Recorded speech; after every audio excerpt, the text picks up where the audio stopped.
ഇതേ നമ്മുടെ മൂവാറ്റുപുഴ തൊടുപുഴ റോഡിൽ മടക്കത്താനം എന്ന് പറയുന്ന സ്ഥലം കഴിഞ്ഞ് ഒരു 100 മീറ്റർ മുന്നോട്ട് ചെല്ലുമ്പോൾ നല്ലൊരു തട്ടുകട കാണാം കേട്ടോ. നല്ല നാടൻ തട്ടുകട.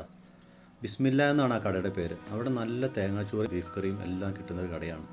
അതുകൂടാതെ നല്ല കപ്പ ബിരിയാണി, പൊറോട്ട, ബീഫ്, അതുപോലെ നല്ല പോട്ടി, മറ്റുള്ള എല്ലാ ഐറ്റംസും, നല്ല രുചികരമായ ഫുഡ്, മായം ചേർക്കാത്ത നല്ല ഫുഡ് കിട്ടുന്ന നമ്മുടെ ഒരു കടയാണ് കേട്ടോ ഇത്. അപ്പോൾ എല്ലാവരും ഈ കടയിൽ കയറാൻ മറക്കണ്ട.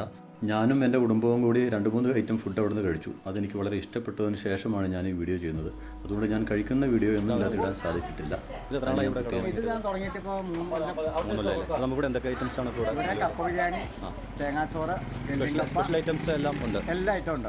പിന്നെ ചിക്കൻ, ബീഫ്, പോട്ടി, ലിവർ, പിന്നെ മീൻ, കപ്പ, മീൻകറി. ഏത് സമയത്ത് ഇവിടെ കച്ചവടം കൂടുതൽ വന്ന സമയം? ഇവിടെ ഈ സമയത്താണ്, സന്ധ്യ സമയത്തല്ലേ? അതായത് ഒരു 10:30 വരെ ഉണ്ടാവും. രാവിലെ 8 മണിക്ക് തുറന്നാൽ 10:30 വരെ. അപ്പോൾ ഇവിടെ സാധനങ്ങളെല്ലാം ഇവിടെ ഉണ്ട്. ഇവിടെ എല്ലാം കിട്ടുന്നുണ്ടാക്കുക, എല്ലാം ലൈവായിട്ട്. അല്ല, ഇവിടെ തന്നെ ഉണ്ടാക്കുന്ന സാധനങ്ങളെല്ലാം. കച്ചവടം ഉഷാറായിട്ട് പോകണം. കച്ചവടം നല്ല ഉഷാറായിട്ട്. പേര് പറഞ്ഞില്ല? പേര് നസീർ. നസീർ.